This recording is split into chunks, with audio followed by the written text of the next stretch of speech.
The train whistle shrieked across the desert valley as Martha Donnelly pressed her gloved hand against the sooty window, watching the sandstone cliffs blur past in shades of rust and gold, knowing that somewhere in the dust ahead waited a stranger who had promised her shelter through words on paper, but whose face remained a mystery she would solve in moments.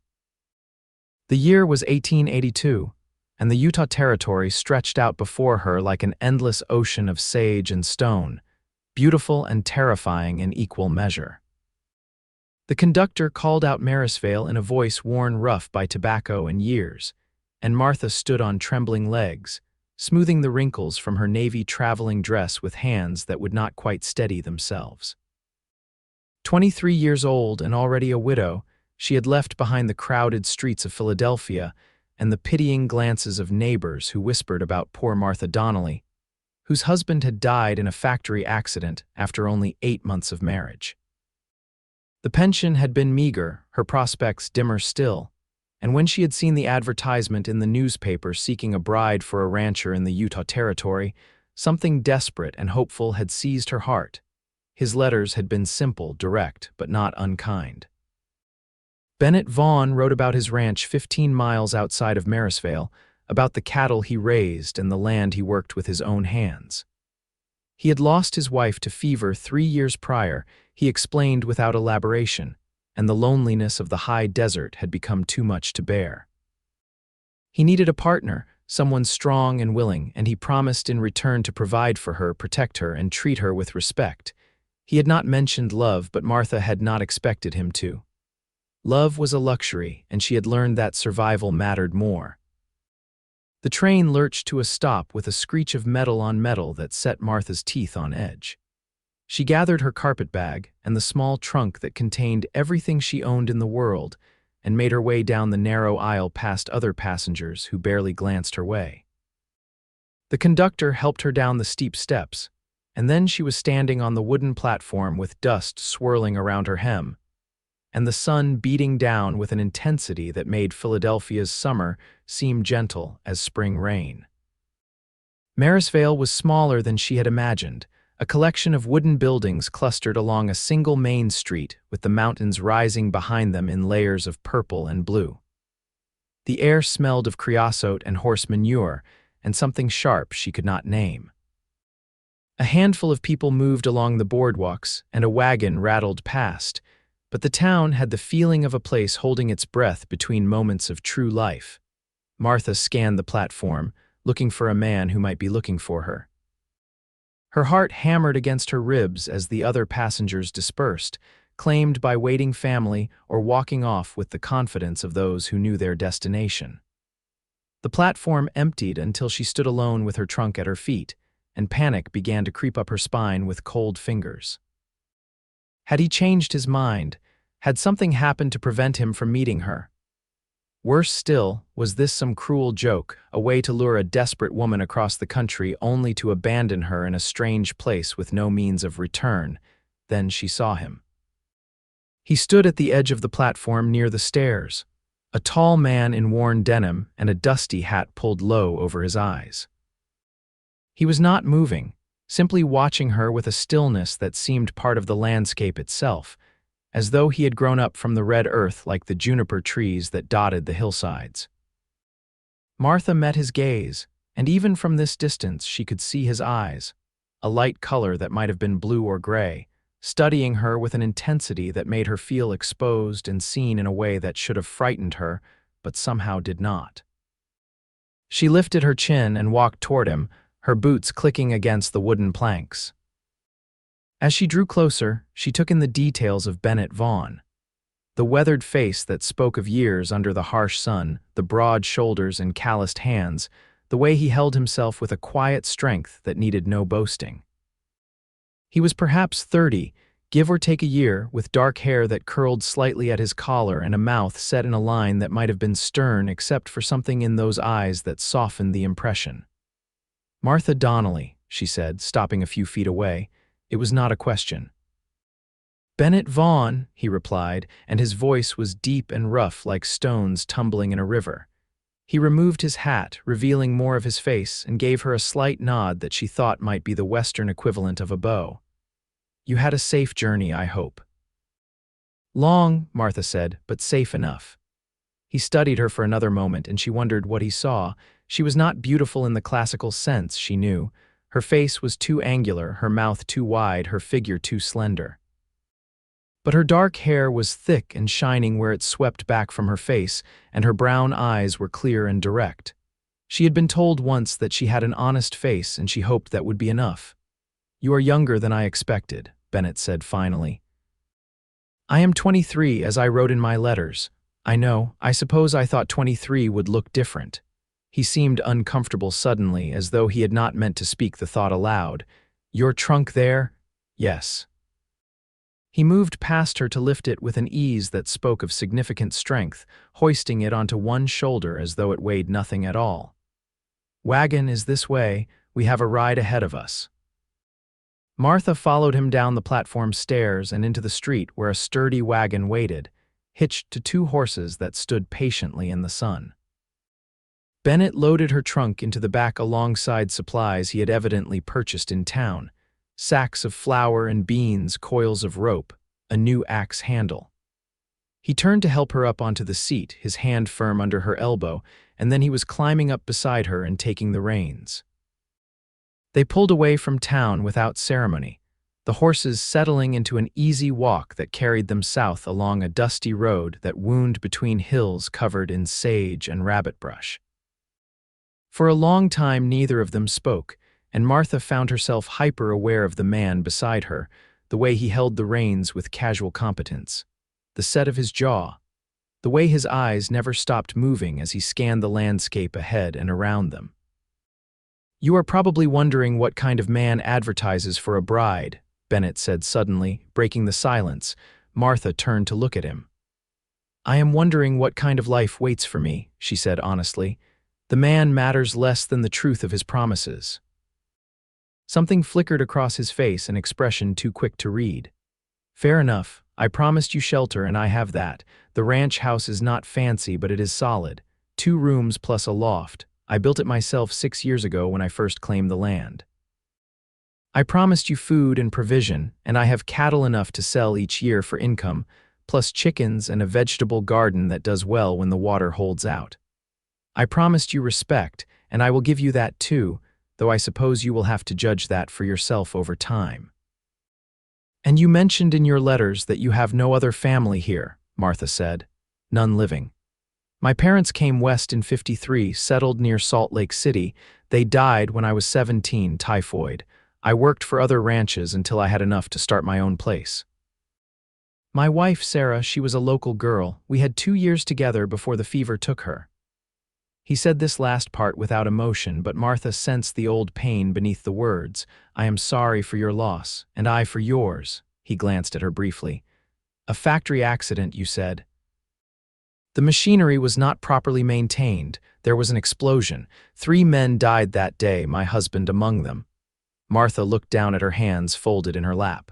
"We had been married only a short time. I barely knew him, truth be told. It was an arrangement between our families." "Do you expect to mourn him long?" The question was blunt but not cruel. Martha considered it carefully. "I mourned what might have been more than what was. Is that terrible to say?" "No," Bennett said. "It is honest. I can work with honest." They rode on in silence again, but this time it felt less awkward, more like a shared understanding. The landscape began to change as they climbed gradually into higher country, the sage giving way to scattered pinyon pines and juniper, the red rock formations rising in fantastic shapes against the impossibly blue sky. Martha had never seen such open space, such wildness. It made her feel small and significant all at once, as though she had stepped into a world where the rules were different and everything remained to be written. "There," Bennett said, pointing ahead to where a valley opened up between 2 ridges. "That is home." Martha followed his gesture and saw a small ranch house sitting in the protection of a rocky outcrop, with a barn and several corrals nearby. Cattle grazed in the middle distance, and a creek glinted in the sun as it wound through the property. It was isolated and beautiful and utterly unlike anything Martha had known in her life of city streets and narrow row houses. "How many acres?" she asked. 640. A full section. I filed the homestead claim and proved it up proper. There was pride in his voice, restrained but real.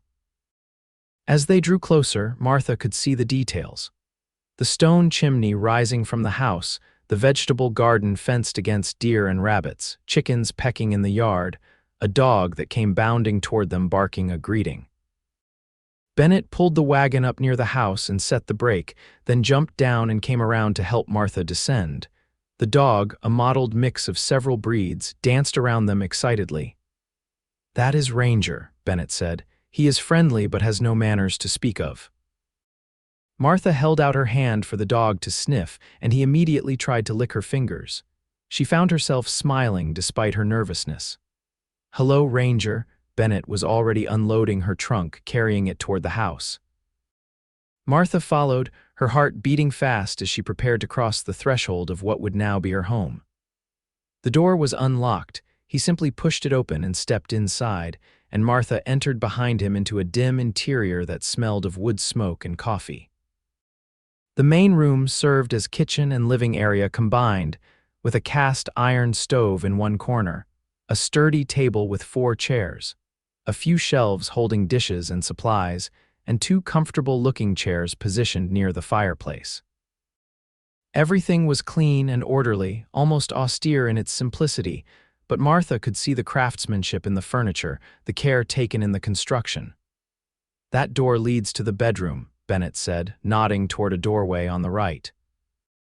"I will sleep in the loft until we sort things out between us." Martha turned to him in surprise.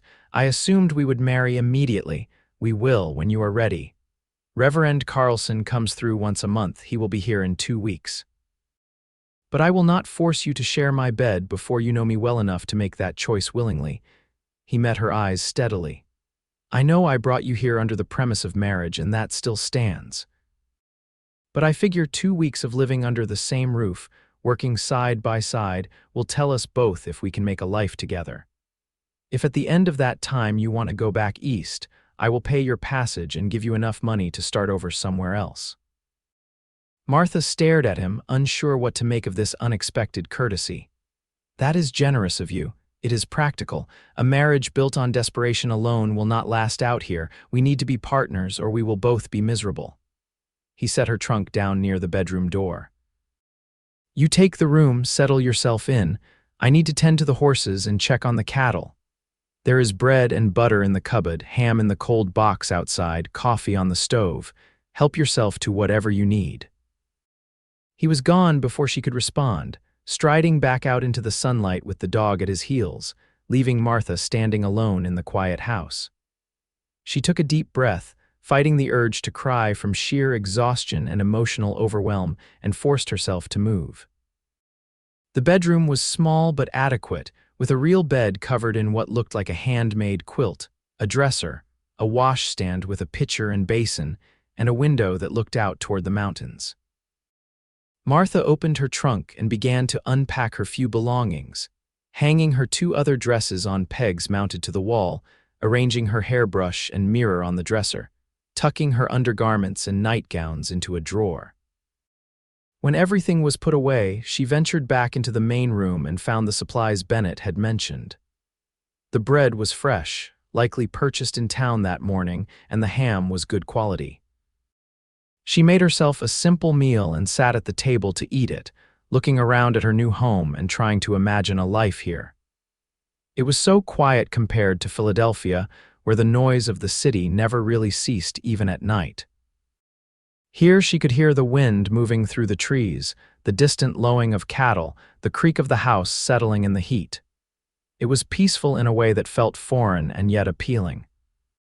After eating, Martha explored further, finding the cold box dug into the ground behind the house where the temperature stayed cool, discovering the chicken coop with its dozen hens, walking the perimeter of the garden where tomatoes and squash and beans grew in neat rows. She was standing there, contemplating the work that must go into maintaining such a place when Bennett returned. "You found everything?" he asked, removing his hat and wiping sweat from his brow with his sleeve. Yes, thank you, the garden is impressive. It keeps us fed through summer and into fall. I put up what I can for winter, though I am not much of a hand at preserving. Sarah used to do that. He paused, then added, that is something you could help with if you are willing. Harvest will start soon. I know how to can vegetables and make preserves, Martha said. My mother taught me before she died. Good. Bennett looked at her for a moment, and she had the sense he was measuring her against some internal standard. I should tell you how things work around here. I rise before dawn to tend the animals and check the cattle. Breakfast is usually bacon and eggs, coffee and bread. During the day there is always work to be done, mending fences, moving cattle, cutting hay. I come back for dinner at midday, then go out again until evening. Supper is the big meal. I am usually tired enough to turn in early unless there is trouble. What kind of trouble? Martha asked. Coyotes getting at the calves, sometimes a mountain lion, fence breaks, cattle getting into places they should not be. Once in a while someone passes through looking for work or a handout, and you have to judge whether they are honest or not, he shrugged. It is a life that requires vigilance, but it is a good life. I would not trade it. Martha nodded slowly. What would you like me to do? Whatever you are able. The house could use a woman's touch, I will not deny that. I have been living like a bachelor too long, cooking, cleaning, mending clothes. But I could also use help with the animals, the garden, any number of things. We will figure it out as we go. He paused, then added quietly, I am not expecting you to know everything right away, Martha. You are a city woman coming to a ranch. There will be a learning curve. I am stronger than I look, Martha said, lifting her chin, and I am not afraid of hard work. A ghost of a smile touched Bennett's mouth. I believe you. You would not have come all this way if you were not made of stern stuff. That night, Martha cooked her first meal in the ranch house. Fried ham, boiled potatoes, green beans from the garden, and biscuits that she managed to make reasonably well despite the unfamiliar stove. Bennett ate with focused attention, and when he finished, he looked at her across the table with something that might have been approval. That was good, better than I have eaten in a long time. Thank you, Martha said, oddly pleased by the simple compliment. They cleaned up together, moving around the kitchen in a careful dance as they learned each other's space. Then Bennett lit a lamp against the gathering darkness and climbed the ladder to the loft, bidding her good night with the same quiet courtesy he had shown all day. Martha retreated to the bedroom and changed into her nightgown, then lay in the unfamiliar bed listening to the sounds of the house and the night beyond. She could hear Bennett moving above her, the creak of the floorboards as he settled himself, and then silence. She thought she would lie awake for hours, her mind spinning with all the strangeness and uncertainty, but exhaustion claimed her swiftly, and she fell into deep, dreamless sleep.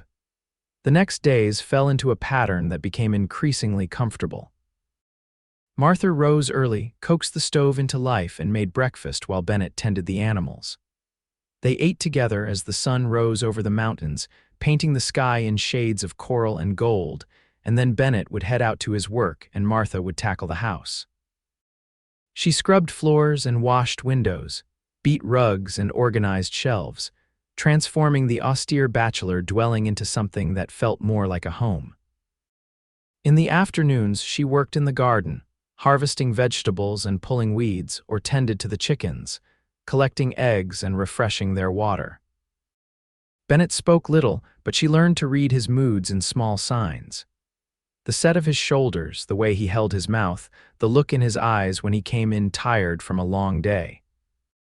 He was not cold, but he was contained, as though he had learned to keep his emotions close to protect them from the harsh realities of frontier life. Yet there were moments when his guard dropped, when he would point out something beautiful in the landscape or share a story from his past, and Martha glimpsed the man beneath the weathered exterior. One evening about a week after her arrival, they sat on the porch after supper watching the stars emerge in the darkening sky. The air had cooled pleasantly, and the crickets sang their endless song from the grass. "Do you miss Philadelphia?" Bennett asked suddenly. Martha considered the question. "I miss having people nearby, I suppose, the convenience of shops and services, But I do not miss the crowdedness, the noise, the dirt, and I do not miss being the widow Donnelly, poor Martha who lost her husband before her life truly began. She glanced at him. Does that sound terrible? No. It sounds like you are ready for a new chapter. I am. Martha folded her hands in her lap. What about you? Do you ever think about going back to Salt Lake City, being closer to civilization? Never. I need space around me to breathe. Too many people makes me feel hemmed in, trapped. He gestured at the valley spread before them. This is where I belong. I knew it the first time I saw this land. It is beautiful, Martha admitted. Fierce, but beautiful. I am beginning to understand the appeal. Bennett turned to look at her, and in the fading light his eyes seemed to glow with an inner intensity. Are you sorry you came? No, Martha said, and realized she meant it completely. I am not sorry. Something shifted between them in that moment, a subtle change in the atmosphere that made Martha's heart beat faster. Bennett held her gaze, and she saw in his expression a question he was not yet ready to ask aloud, a possibility hovering between them like the moths that danced around the lamp light. Then he stood, breaking the connection, and murmured something about checking the barn before bed. Martha watched him walk away, his figure silhouetted against the last light of day, and felt a warmth in her chest that had nothing to do with the summer air. The second week passed more quickly than the first. Martha gained confidence in her tasks, learning the rhythms of the ranch and the needs of the land. Bennett began to include her in more of his work, teaching her to ride one of the gentler horses so she could accompany him when he checked the cattle in the far pastures. She proved to be a natural rider, fearless and quick to learn, and she could see the respect growing in his eyes as she demonstrated her capability. They talked more easily now, sharing stories from their pasts and dreams for the future. Bennett spoke about expanding the herd, building a larger barn, perhaps breeding horses as a side venture. Martha told him about the books she loved to read, the poetry she had memorized as a girl, her secret desire to learn to shoot a rifle. He promised to teach her once the wedding was done, and she was truly committed to staying. Why wait? Martha challenged. I could change my mind in the next 3 days just as easily as I could after the wedding. Bennett regarded her seriously. Could you change your mind, I mean? No, Martha said softly. I do not think I could. The air between them seemed to crackle with unspoken words, and for a moment Martha thought he might kiss her right there on horseback in the middle of the high pasture with the cattle grazing around them. But Bennett simply nodded, a small smile playing at his lips, and turned his horse back toward home. Reverend Carlson arrived on a Thursday afternoon, a weathered man of perhaps 60 with kind eyes and a booming voice that seemed incongruous with his slight frame. He greeted Martha warmly, clearly pleased to see that Bennett was following through on his plan to remarry, and agreed to perform the ceremony the following day. We will keep it simple, Bennett said. Just the Reverend and us, unless you want something more. Martha shook her head. Simple is perfect. That night, her last night sleeping alone in the bedroom, Martha lay awake thinking about the step she was about to take. She was marrying a man she had known for only 2 weeks, binding her life to his in a union that would be permanent in every way that mattered. Yet the fear she had expected to feel was absent. Instead, there was a quiet certainty, a sense that this was right in a way her first marriage had never been. Bennett Vaughn was a good man, honest and hardworking, and the attraction she felt toward him had grown steadily from that first moment on the train platform when she had seen the promise of shelter in his quiet eyes. She wanted this. Wanted him. And tomorrow she would make it official. The wedding took place in the afternoon in the main room of the ranch house. Martha wore her best dress, a dark green wool that brought out the color of her eyes, and she had woven wildflowers from the garden into her hair. Bennett wore clean denim and a white shirt that she had washed and pressed for the occasion, and he looked almost uncomfortable in his formality, as though the clothes constrained him. Reverend Carlson performed the ceremony with simple dignity, speaking of the sanctity of marriage and the challenges and joys of building a life together. When he asked Martha if she took Bennett Vaughn to be her lawfully wedded husband, she said, "I do," in a clear, strong voice that did not waver.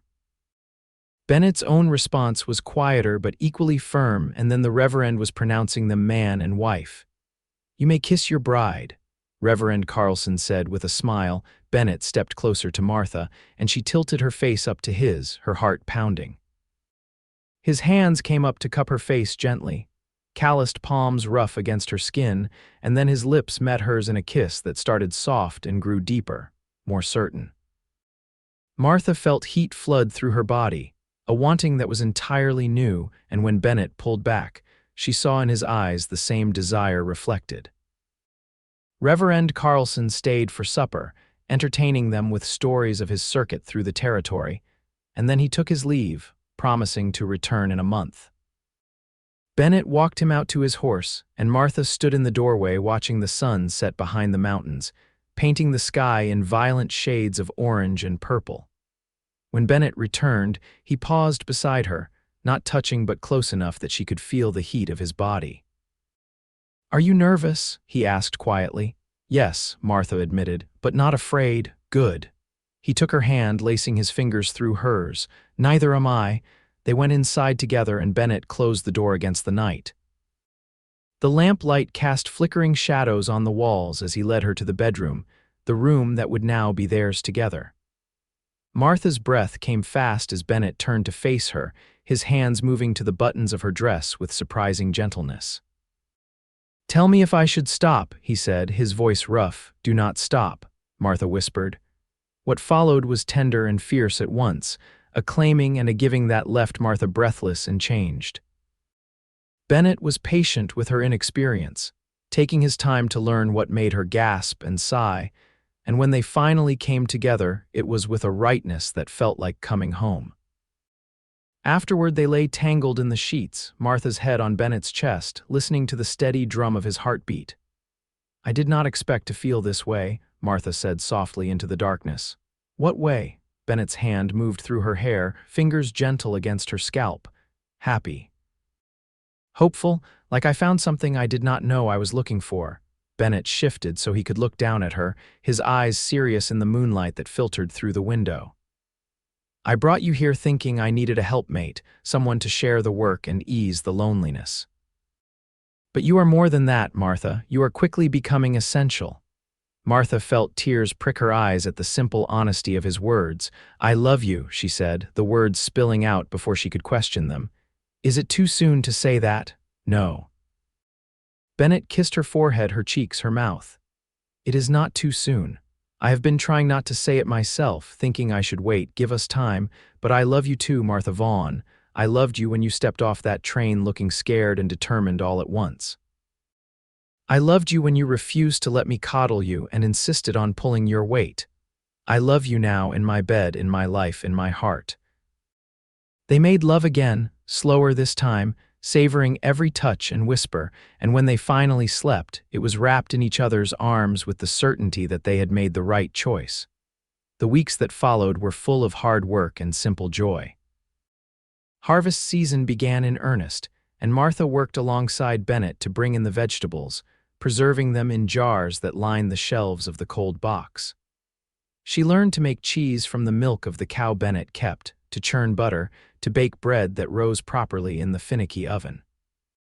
Bennett taught her to shoot, setting up targets in a clearing behind the barn and coaching her until she could hit a can at 20 paces with reasonable accuracy. "You are a natural," he said with pride after she sent a can flying with a well-placed shot. "I had a good teacher," Martha replied, grinning. They rode out together to check the cattle, and Martha learned to recognize the signs of illness or injury in the animals, to judge the quality of the grazing land, to understand the constant calculations that went into managing the ranch successfully. Bennett proved to be an excellent teacher, patient with her questions and generous with his knowledge. He treated her as a true partner, asking her opinion on decisions and trusting her judgment, and Martha bloomed under his respect. The isolation that she had feared became a gift rather than a burden. In Philadelphia, Martha had always felt the weight of other people's expectations, the need to conform to social norms that seemed arbitrary and stifling. Here, there was no one to judge her except Bennett, and his judgments were based on her character and actions rather than on social standing or appearances. She could be fully herself, and that self was stronger and more capable than she had ever imagined. As summer faded into autumn, the landscape transformed. The cottonwoods along the creek turned gold, and the air took on a crispness that made Martha think of new beginnings.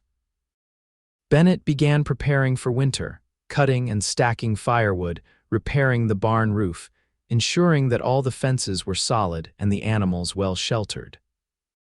Martha helped where she could and managed the household with increasing confidence, learning to anticipate needs and solve problems without having to ask for guidance. One evening in late October, as they sat by the fire after supper, Bennett reached over and took Martha's hand. "I need to go into town tomorrow to sell some cattle. I will probably be gone 2 or 3 days. Will you be all right here alone?" Martha squeezed his hand. "Of course. I have Ranger to protect me, and I can shoot anyone who tries to cause trouble." Bennett laughed, the sound rare and precious. "I have no doubt of that, but I will worry anyway." "I will be fine," Martha assured him. "I am not the woman who stepped off the train 4 months ago, too frightened to be left alone." "No," Bennett agreed, his eyes warm. "You are not. You are remarkable, Martha." He left before dawn the next morning, riding out with 10 head of cattle and a promise to return as quickly as possible. Martha stood in the doorway watching him go, feeling a pang of loneliness but also a thrill of independence.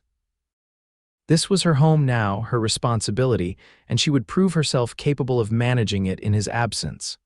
The first day passed uneventfully. Martha tended to the animals, worked in the garden, and spent the afternoon repairing a shirt of Bennett's that had torn at the shoulder. That night she ate a simple supper and went to bed early, though she found it difficult to sleep without Bennett's solid warmth beside her. The second day started much the same, but in the early afternoon, Martha heard Ranger barking urgently from the front of the house. She set down the bread dough she had been kneading and went to investigate, finding the dog standing at alert, hackles raised, staring toward the road. A moment later, Martha saw what had alarmed him, 3 riders approaching at a steady pace. Her heart kicked up, but she forced herself to remain calm. Bennett had said people sometimes passed through, and most were harmless. She went back inside and retrieved the rifle, checking that it was loaded, then stepped out onto the porch with the weapon held casually but visibly in her hands. The riders pulled up at the edge of the yard, 3 rough-looking men on dusty horses. The one in front, a man with a greasy beard and hard eyes, looked Martha over with an expression she did not like. "Afternoon, madam," he said with exaggerated politeness. "We are looking for work." "Your husband around. He will be back shortly," Martha lied smoothly. "He just rode out to check the north pasture." The man exchanged glances with his companions. "That's so? Well, maybe we could wait for him. We have been riding a long time and could use some water for our horses." Martha considered this. Refusing basic hospitality could provoke exactly the trouble she wanted to avoid, but allowing them to linger seemed unwise. "The creek is right there," she said, gesturing. "Help yourselves to water." "But my husband is very particular about who he hires, and we are not looking for help at the moment." The bearded man's expression hardened. "Now that is not very neighborly, is it? Here we come asking politely for work, and you turn us away without even letting us make our case." "I am sorry you rode all this way for nothing," Martha said, her voice steady despite the fear crawling up her spine. "But as I said, we are not hiring." The man dismounted slowly, his hand resting on the revolver at his hip. "Maybe we should wait for your husband after all. Have a little talk with him man to man." Martha raised the rifle slightly, not quite pointing it at the man but making her intent clear. "I think you should move along now." For a long moment, nobody moved. Ranger growled low in his throat, his body tense and ready to spring. Martha kept her eyes on the bearded man, her finger near the trigger, her heart hammering so hard she thought he must be able to hear it. She had never shot at a person before, was not sure she could actually pull the trigger if it came to that, but she would die before she let these men think her weak. Then one of the other riders spoke up. "Come on, Jed, she is not worth the trouble. There are other places." Jed glared at Martha for another long moment, then spat into the dust. "You tell your husband he should keep better control of his woman," he said with contempt. "I will be sure to pass that along," Martha said, her voice dripping with sarcasm. The men turned their horses and rode away, and Martha stood on the porch until they disappeared from sight. Only then did she allow herself to lower the rifle, her hands shaking with the aftermath of adrenaline. Ranger whined and pressed against her legs, and she reached down to pet him with trembling fingers. "Good boy," she whispered. "Such a good boy." She went back inside and sat down at the table, setting the rifle within reach, and waited for her heart to slow. She had handled it, she told herself. She had stood her ground and sent them away, and nothing bad had happened. But the encounter had shaken her more than she wanted to admit, and she found herself wishing desperately for Bennett's return. He arrived the following afternoon, riding in with money from the cattle sale and supplies purchased in town. Martha ran out to meet him, and he took one look at her face and dismounted immediately, pulling her into his arms. "What happened?" he demanded. Martha told him about the 3 riders, and she felt Bennett's body go rigid with anger and concern. "Did they hurt you, threaten you?" "No, I had the rifle and Ranger backed me up. They left." Martha pulled back to look up at him. "But I was frightened, Bennett. I did not show it, but I was." "Of course you were frightened. 3 strange men and you all alone." He cupped her face in his hands. "I am sorry, Martha. I should not have left you. Do not say that. I managed fine. I just missed you." She attempted a smile. "Besides, I proved I can defend the ranch if needed." Bennett kissed her hard, a kiss that spoke of relief and possession and love all tangled together. "You are the bravest person I know," he said against her mouth, "and I am never leaving you alone that long again." That night, Bennett held Martha extra close in their bed, as though he could protect her from all the dangers of the world through sheer force of will. Martha nestled against him, breathing in his familiar scent, and felt the fear from the encounter finally drain away. She was safe here with Bennett. She was home.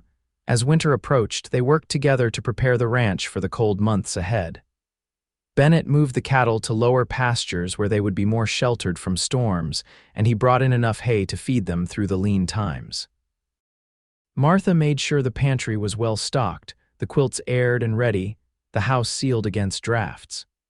They cut through blocks of ice from the creek and packed them in sawdust in the cold box, ensuring they would have ice even when the creek froze solid. The first snow came in November, light flurries that dusted the ground and melted by midday. But within a week, a real storm moved in, dropping 6 inches overnight and transforming the ranch into a winter wonderland. Martha woke to find Bennett already gone, out tending to the animals, and she quickly dressed and started breakfast. When he came back in, stamping snow from his boots, his cheeks were red with cold and his eyes bright. "It is beautiful out there," he said, warming his hands by the stove. "Everything white and clean." "I grew up with snow, but this is different," Martha said, looking out the window at the transformed landscape, more peaceful somehow. "Wait until we get a real blizzard," Bennett said with a grin. "Then you will see what winter means in the high desert." He was right. In late December, a massive storm swept through, bringing winds that howled around the house like living things and snow that fell so thick Martha could not see the barn from the window. They were trapped inside for 3 days, and though Martha had worried that being confined together might cause tension, instead she found it cozy and intimate. They played cards by the fire, read aloud from the few books Bennett owned, and made love in the middle of the afternoon with the snow falling outside and no one in the world to care. On the 3rd day, the storm broke, and Bennett ventured out to check on the animals. He returned with good news. All the cattle had survived, huddled together in the lee of a rocky outcrop, and the barn had held firm against the wind. They had made it through their first major winter storm, and Martha felt a sense of accomplishment that warmed her more than the fire. Christmas came and went quietly, just the 2 of them exchanging small gifts. Martha had knitted Bennett a scarf from wool she had traded for in town during one of their rare visits, and he had crafted her a beautiful wooden box with her initials carved into the lid. They cooked a special meal of roast chicken and dried apple pie, and afterward they sat by the fire and talked about the year that had passed and the one to come. "I never imagined I could be this happy," Martha said softly, her head resting on Bennett's shoulder. "Neither did I," Bennett admitted. "After Sarah died, I thought that was it for me. I would work the ranch and live alone, and that would be enough. But it was not enough, Martha. I was just existing, not truly living. You changed that. You gave me back my life." Martha turned to kiss him, pouring all her love into the gesture, and Bennett responded with equal passion. They made love there in front of the fire, the house warm and secure around them, and afterward they fell asleep, tangled together on the rug, content as they had ever been. The new year of 1883 arrived with clear skies and bitter cold. January was hard, with temperatures dropping low enough to freeze water solid overnight, but Bennett and Martha had prepared well, and the ranch weathered it. In February, Martha realized her monthly courses had not come, and by the end of the month she was certain she was carrying Bennett's child. She told him one evening after supper, simply and directly. "I am pregnant, Bennett. The baby should come in late summer." For a moment Bennett just stared at her, and Martha felt a flicker of worry. Did he not want a child? Had she misread him?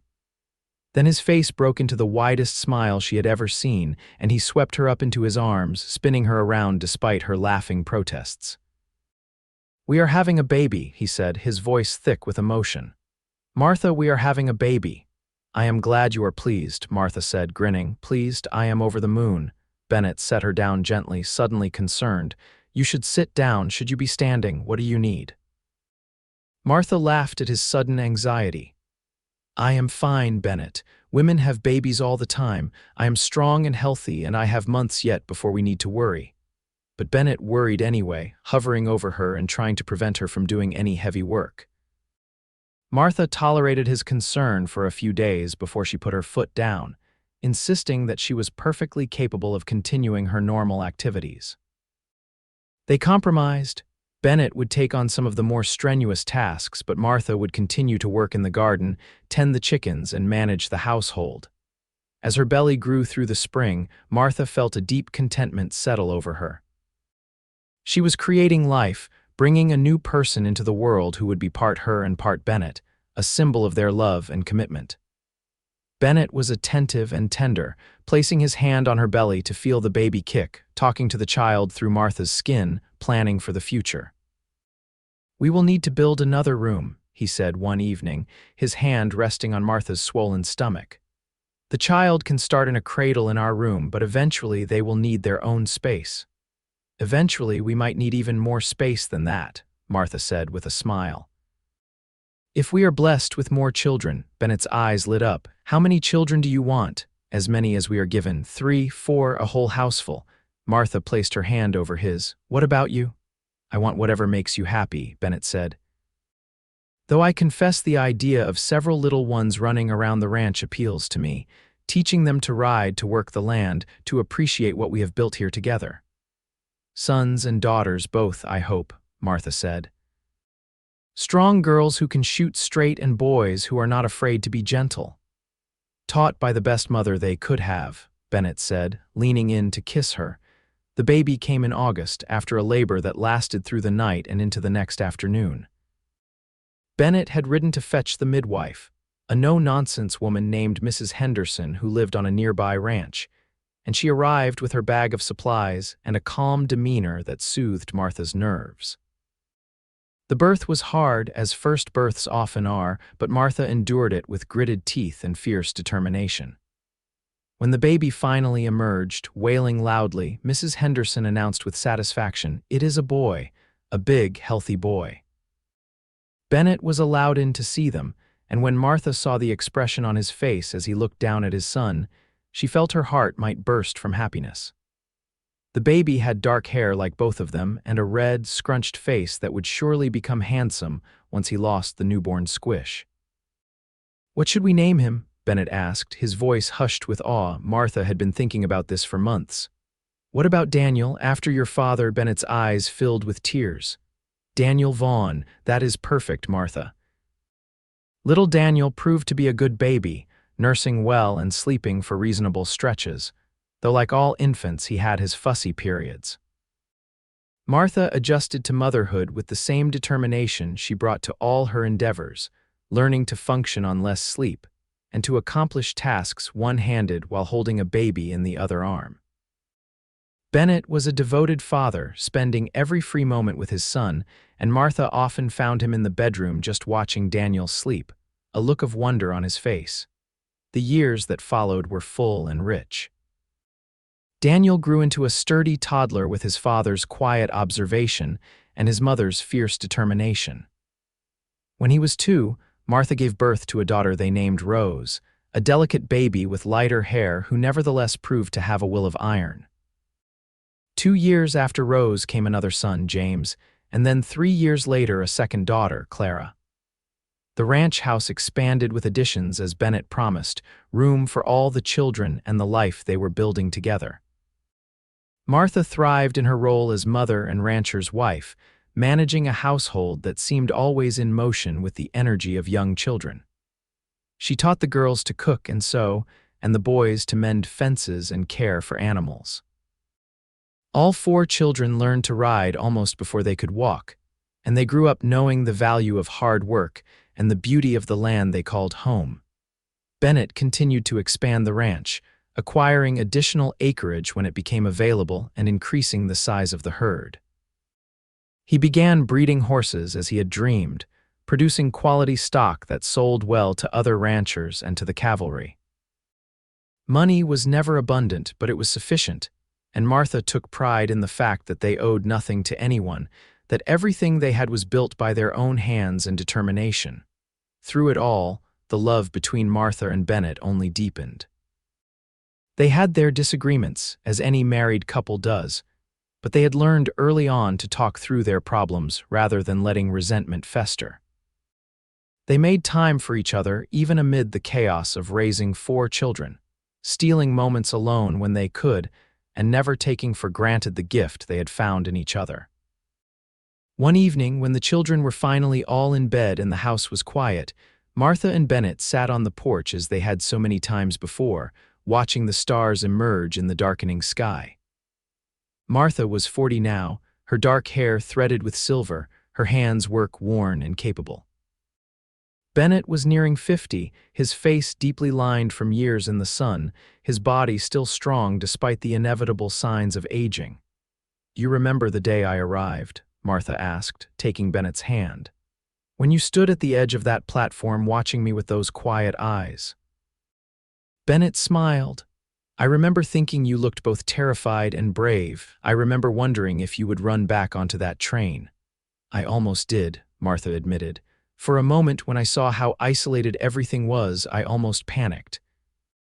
But then I looked at you and I saw something in your eyes that made me want to stay.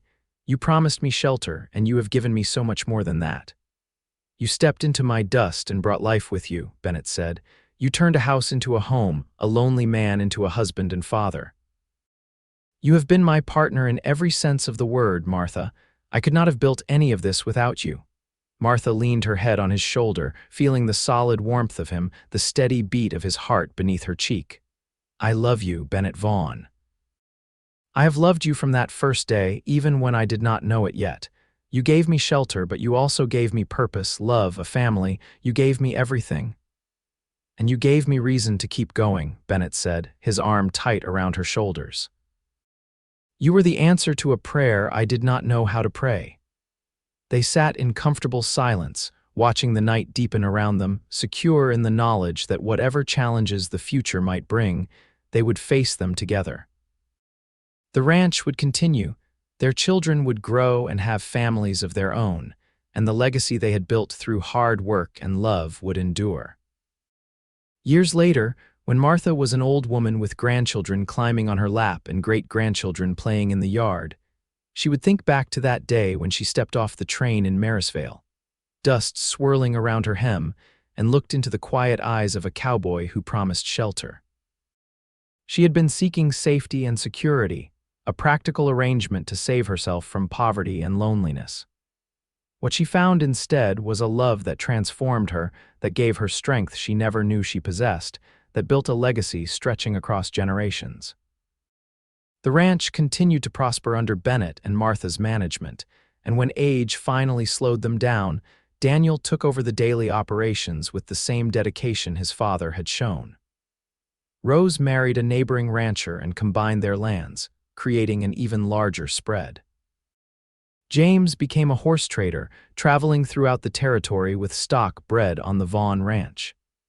Clara surprised everyone by becoming a schoolteacher, bringing education to the children of the scattered ranching families.